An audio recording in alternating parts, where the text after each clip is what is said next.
Hello everyone, this is महक पंजवानी। हम लोगों ने chapter crop production and management में हमने स्टेप्स पढ़े हुए हैं। एक बार रिकॉल करते हैं क्या क्या चीजें पढ़ी हैं और कुछ एक्स्ट्रा टॉपिक जो हैं, एक्स्ट्रा मटेरियल जो है उसको हम लोग डिस्कस करेंगे। देखिए, एग्रीकल्चर से हम क्या समझते हैं, क्रॉप से हम क्या समझते हैं। जब किसी भी चीज की ज्यादा मात्रा में हमने प्रोडक्शन कर रहे हैं उसे हम क्रॉप प्लांट कहते हैं, हाँ।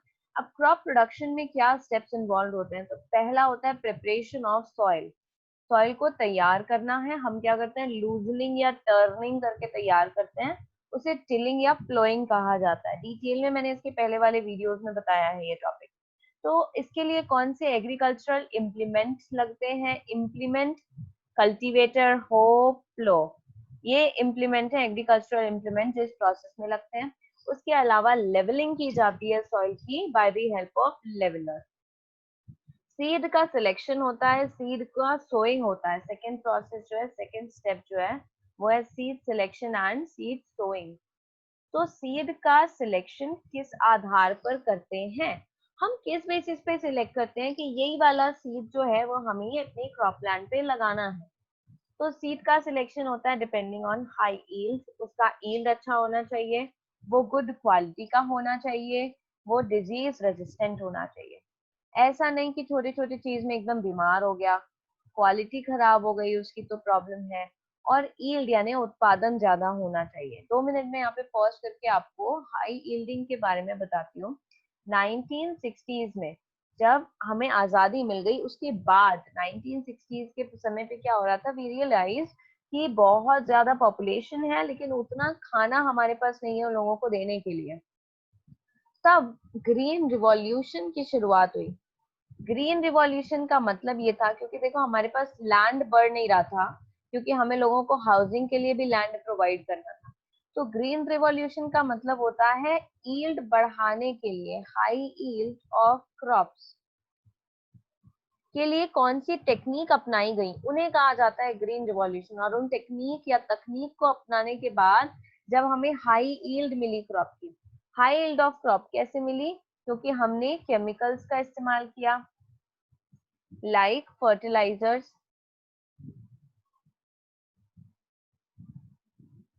उसके अलावा हमने हाई यील्डिंग वैरायटी का इस्तेमाल किया।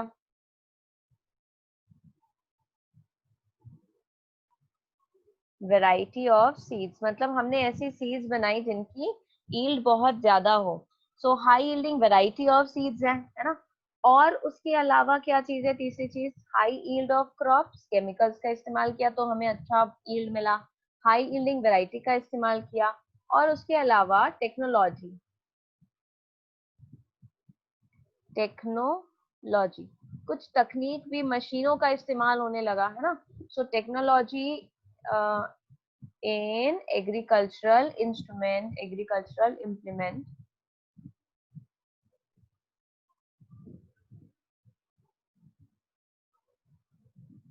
ये सब कारण थे। ग्रीन रिवॉल्यूशन इन 3 वजह से सक्सेसफुल हुआ। हमें क्या मिला, हमें बहुत ज्यादा अच्छी मात्रा में प्रोडक्शन मिला। इसे कहा जाता है ग्रीन रिवॉल्यूशन। ठीक है, ये बात समझ गए हम। अब मैं आपको एक चीज बताऊं कि हमारे पास कोई एक पर्टिकुलर वैरायटी होती है और लगता है कि शायद ये अच्छी ईल्ड देती होगी मटर की ये वैरायटी, लेकिन वही मटर की दूसरी वैरायटी है जो ईल्ड उतना अच्छा नहीं दे लेकिन डिजीज रेजिस्टेंट है। मतलब मेरे पास क्रॉप नंबर ए है जिसमें कोई एक क्वालिटी है, और क्रॉप नंबर बी है जिसमें कोई दूसरी क्वालिटी है। तो हम क्या करते हैं, crop number A and crop number B, ये दोनों की क्वालिटीज हमें नए क्रॉप में चाहिए, तो हम इन दोनों को क्या कराते हैं, ब्रीडिंग कराते हैं। Crop A and crop B का ब्रीडिंग कराया जाता है। इस प्रोसेस को कहा जाता है क्रॉस हाइब्रिडाइजेशन, या सिर्फ हाइब्रिडाइजेशन भी कहते हैं। What is cross hybridization? Hybridization, that is the technique of breeding of crops of different variety, technique of breeding of crops of different variety, अलग अलग क्रॉप का ब्रीडिंग कराना, ठीक है, जो अलग अलग वेराइटी के हैं। To obtain a superior variety.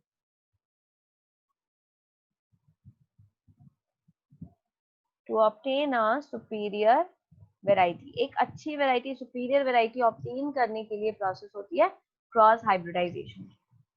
ठीक है, समझे? मतलब कि वैरायटी नंबर ए है, वैरायटी नंबर बी है, उसको हमने क्या करा, क्रॉस हाइब्रिडाइजेशन, इसे ब्रीडिंग कहा जाता है। तो दो टॉपिक मैंने आपको बताया यहाँ पे। क्रॉस हाइब्रिडाइजेशन क्या है, ग्रीन रिवॉल्यूशन क्या है। Green revolution was the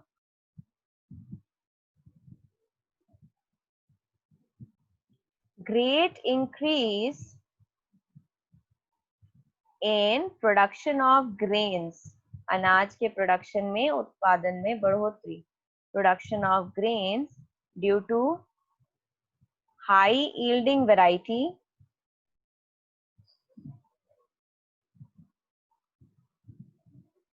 of seeds, use of pesticides and fertilizers,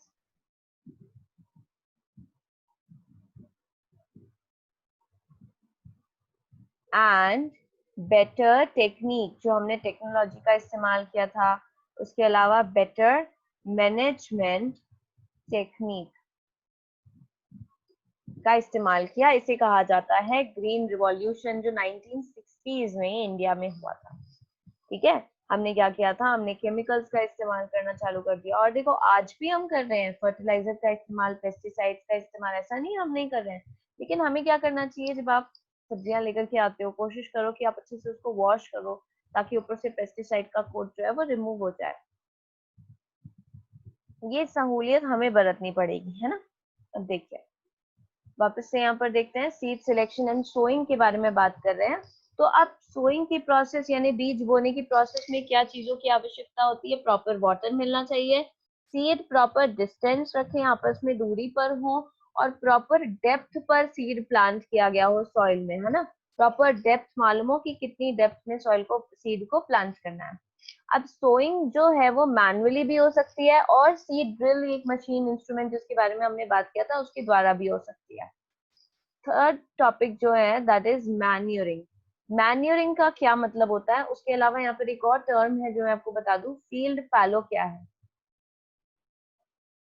so what is field fallow? Field fallow is leaving the crop land for some time for some time without any crop। Crop को थोड़े समय के लिए, crop land को थोड़े समय के लिए खाली छोड़ देना कहलाता है फील्ड फैलो। इससे भी फर्टिलिटी बढ़ती है, न्यूट्रिएंट वापस रिप्लेनिश हो जाते हैं क्योंकि खर्च नहीं हो रहे हैं, है ना। न्यूट्रिएंट जो है वो खर्च नहीं हो रहे हैं। इसे कहा जाता है field fallow, leaving the crop land for some time without any crop. Next process क्या है, crop rotation. What is crop rotation, ये हमें मालूम है। Crop rotation means rotation of crops in different season. इसके बारे में भी हमने बात किया। उसके अलावा अगला जो है वो मैन्योर एंड फर्टिलाइजर की बात करेंगे। मैन्योर एंड फर्टिलाइजर का मतलब क्या है, मैन्योर ऑर्गेनिक है, फर्टिलाइजर इनऑर्गेनिक है। लेकिन कई बार फार्मर मैन्योर और फर्टिलाइजर दोनों को मिला के भी यूज करते हैं, क्योंकि मैन्योर के भी कुछ एडवांटेजेस डिसएडवांटेजेस हैं, और फर्टिलाइजर के भी कुछ एडवांटेजेस और डिसएडवांटेजेस हैं। इसलिए manures and fertilizers, note point लिखो दे देंगे।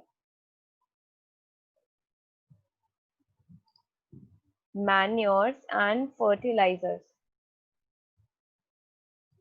are often mixed and used together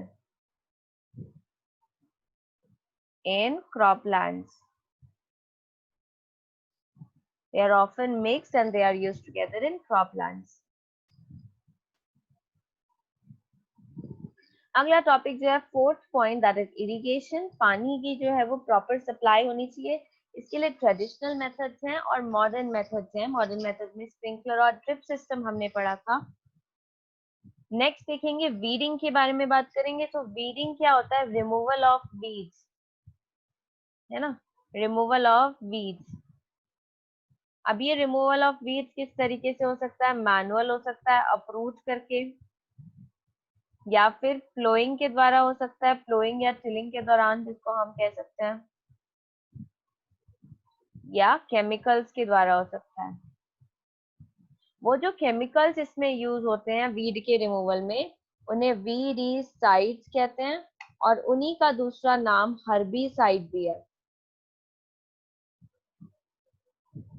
herbicides. ठीक है, उन्हीं को हर्बिसाइड्स या वीडीसाइड्स कहा जाता है। एक एग्जांपल भी इसके पहले हमने डिस्कस किया है। हार्वेस्टिंग का मतलब क्या होता है? हार्वेस्ट कर लेना, फसल की कटाई कर लेना, है ना। हार्वेस्टिंग मतलब फसल की कटाई करना। तो फसल की कटाई में दो चीजें इन्वॉल्व हैं। एक मिनट। एक मशीन यूज होती है दैट इज कंबाइंड। वो कंबाइंड मशीन क्या करती है? दोनों काम करती है साथ में, थ्रेशिंग भी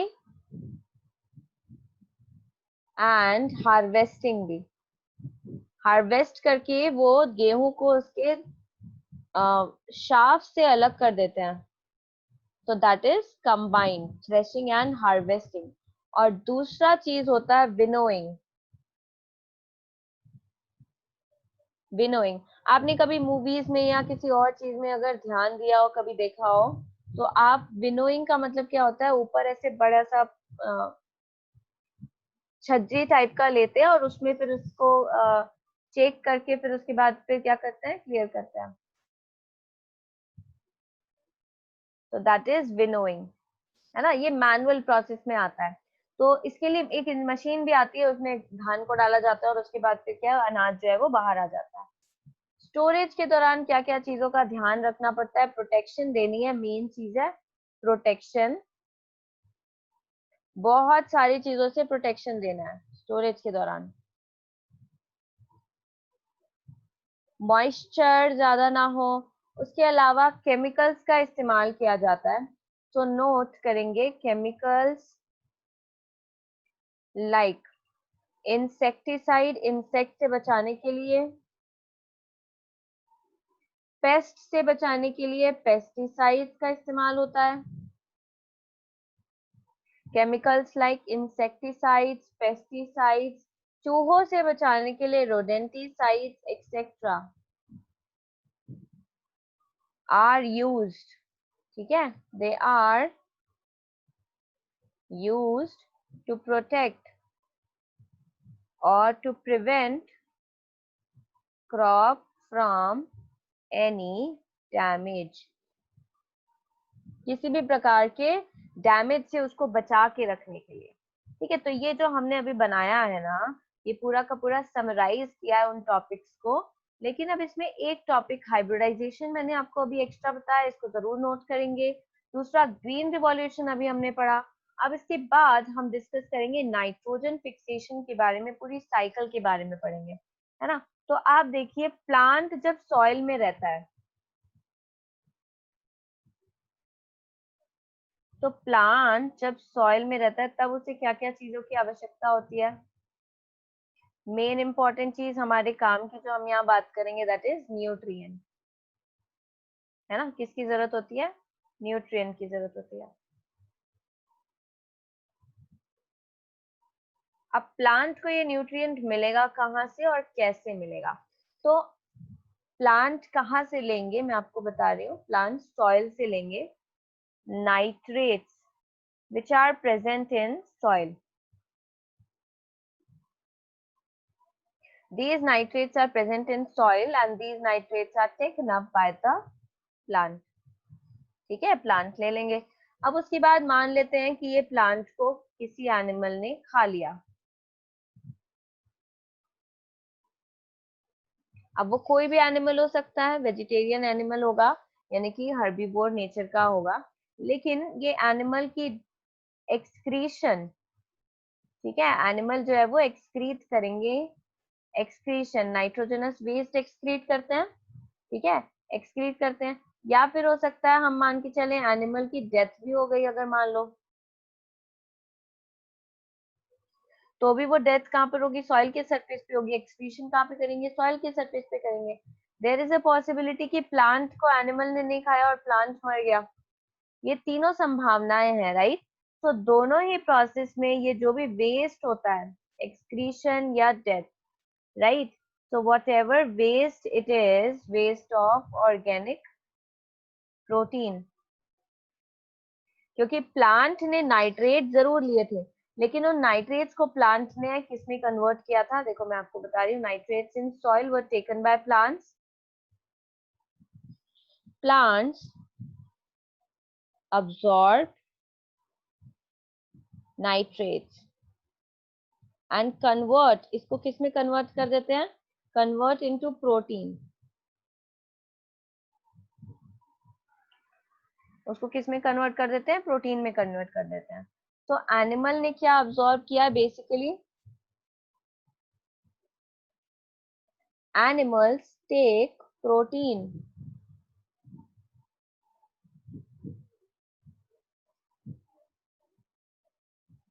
from plants,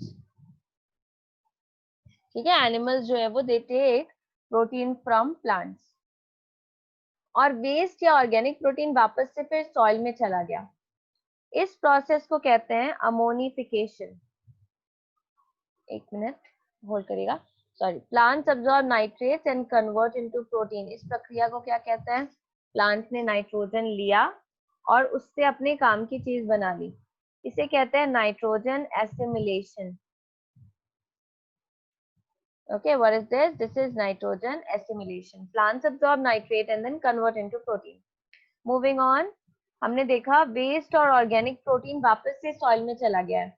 So animal waste, animal और प्लांट वेस्ट, ठीक है, एनिमल और plant waste are decomposed in soil, इसमें डिकम्पोज हो रहे हैं, सॉइल में डिकम्पोज हो रहे हैं, and are converted,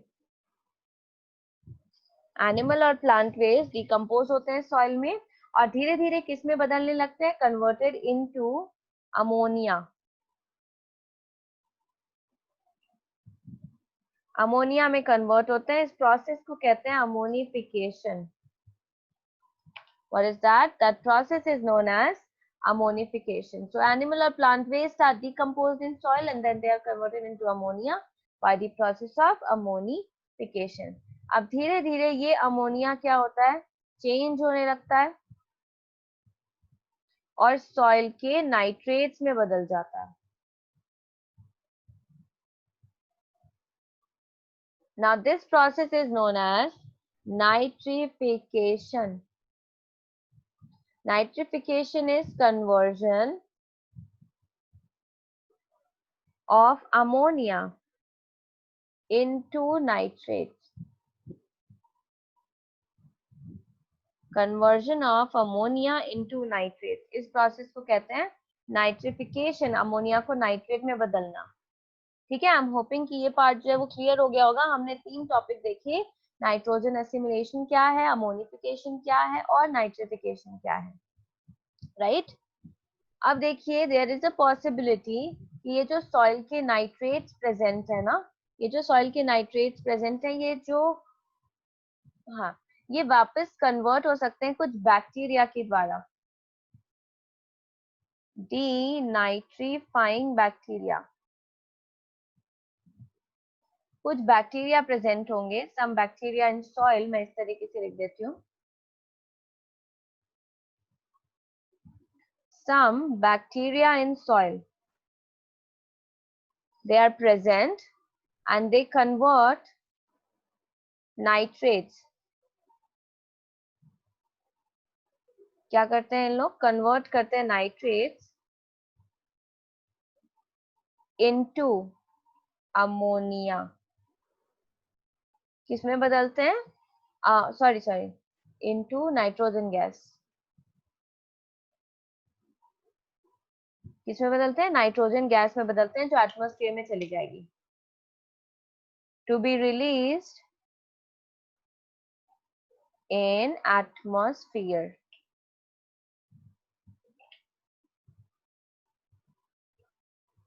Okay, now this process is known as denitrification. इस प्रोसेस को क्या कहा जाता है, denitrification. एंड देन एक minute, nitrogen fixation topic heading डाल दिए होंगे आप, मैं इसलिए इसको रिमूव कर दे रही हूँ. Okay, so bacteria are present और वो लोग क्या करते हैं, नाइट्रोजन को बराबर बैलेंस करते रहते हैं. Now this is the nitrogen which is present in air. अब सवाल फिर वही आ गया कि हवा में नाइट्रोजन है, ये प्लांट तक पहुंची कैसे, नाइट्रेट्स कैसे आएंगे वापस सॉइल में, क्योंकि हम लोग नाइट्रोजन साइकिल पढ़ रहे हैं, है ना. हम लोग नाइट्रोजन फिक्सेशन पढ़ रहे हैं, नाइट्रोजन साइकिल पढ़ रहे हैं, यानी कि नाइट्रोजन साइकिल में घूमनी चाहिए. कैसे घूमेगी, एटमॉस्फेयर से नीचे और नीचे से ऊपर, देखेंगे एक मिनट. तो एयर में जो प्रेजेंट है नाइट्रोजन, ठीक है, वो सॉइल में पहुंची कैसे. तो उसके लिए क्या तरीके हैं, उसके लिए पहला तरीका है nitrogen fixation, atmospheric nitrogen fixation by lightning. Atmosphere में भी नाइट्रोजन फिक्सेशन हो रहा है, लाइटनिंग की प्रोसेस के द्वारा बिजली चमक रही है, उसकी मदद से नाइट्रोजन फिक्स होती है और क्या बन जाता है, नाइट्रेट बन जाता है. ठीक है, उसे कहते हैं एटमॉस्फेरिक नाइट्रोजन फिक्सेशन. बेसिकली यहाँ पर नाइट्रिक एसिड बनता है पहले, फिर नाइट्रेट बनता है ना. तो आप इसको इस तरीके से लिख सकते हो कि यहाँ पर नाइट्रोजन प्लस ऑक्सीजन है and then it leads to HNO3 and this HNO3 converted into nitrite and nitrate.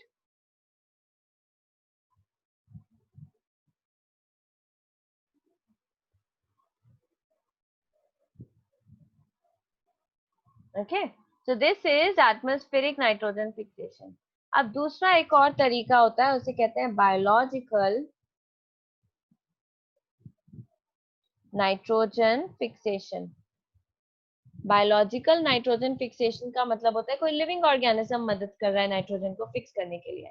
तो बायोलॉजिकल नाइट्रोजन फिक्सेशन भी दो प्रकार का होता है. ठीक है, दो प्रकार का होता है, लेकिन एक मिनट इसको पहले फिनिश कर दें. एटमॉस्फेरिक वाले में नाइट्रेट्स और नाइट्राइट्स इस तरीके से कहां पर पहुंच गए, सॉइल में पहुंच गए. बायोलॉजिकल नाइट्रोजन फिक्सेशन दो लोगों की मदद से होता है. पहला बाय माइक्रो ऑर्गेनिज्म और by bacteria which are present in soil freely. So there are some bacteria which are present in soil and then there are some bacteria which are not present freely in soil, but by bacteria which are present not freely but present in root nodule of some plant. Which plant? Legume plants. So by bacteria, and these bacteria are present in root nodule of legume plants. For example, हमने एक example बस लिखा है rhizobium. तो इसकी मदद से क्या होगा, ये जो बैक्टीरिया सॉइल में प्रेजेंट है वो नाइट्रेट बनाएगा, जो बैक्टीरिया रूट नोड्यूल में प्रेजेंट है वो नाइट्रेट बनाएगा. ऐसे करके नाइट्रोजन साइकिल चलती है. ठीक है, ऐसे करके नाइट्रोजन साइकिल चलती है. So now my questions are, you have to explain what is nitrogen fixation, what is ammonification. ammonification का मतलब क्या होता है, ammonification का मतलब होता है अमोनिया में बदलना. what do you understand by nitrification? Ammonia का टूट के नाइट्रेट बनना, उसे क्या कहते हैं, nitrification. what do you understand by nitrogen assimilation?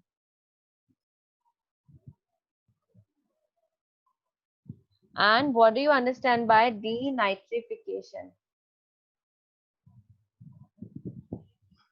Okay, so these are all the questions from this topic about the nitrogen fixation and the whole purpose is to increase the nitrates in soil. पूरी इच्छा क्या है, ये सब process क्यों हो रही है, ताकि सॉइल में नाइट्रेट्स बढ़े, सॉइल में नाइट्रेट बनेंगे मतलब कि प्लांट के पास नाइट्रोजन अवेलेबल हो।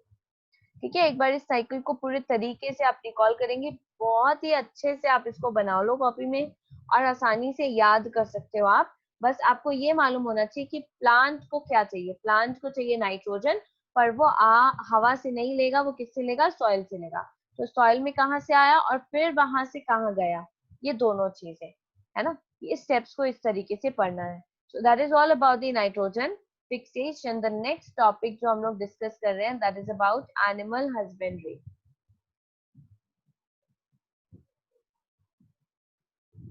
तो एनिमल हस्बेंड्री टर्म से क्या समझते हैं, हस्बेंडिंग ऑफ एनिमल्स। जब क्या किया जाएगा, फीडिंग, ब्रीडिंग, केयरिंग का पूरा ध्यान रखेंगे, तब उसे कहते हैं हस्बेंडिंग ऑफ एनिमल्स। फिशिकल्चर का मतलब होता है culture of fishes for various economic purpose. अलग अलग जरूरतों के लिए जब फिश का कल्चर किया जा रहा है तो उसे कहते हैं pisciculture. It is the culture of fishes for various economic purpose. For various economic purpose, that is pisciculture, also known as fisheries. Okay, that is also known as fisheries.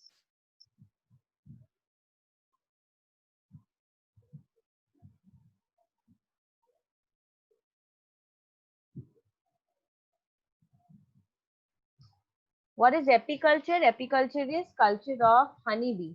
Honey bee का culture किया जाता है, जैसे कि Apis indica एक example है honey bee का, मैं आपको नाम बता रही हूँ। इसका कल्चर करते हैं, पालन करते हैं और उससे हनी ऑब्टेन करते हैं। तो ये हमने क्या किया, अपने फायदे के लिए क्या किया है, apiculture is for benefit of, हमारे बेनिफिट के लिए हो रहा है human animal husbandry. Husbanding of animals that is feeding, breeding and caring of animals for economic purpose या कमर्शियल पर्पस भी लिख सकते हैं, फॉर इकोनॉमिक पर्पस।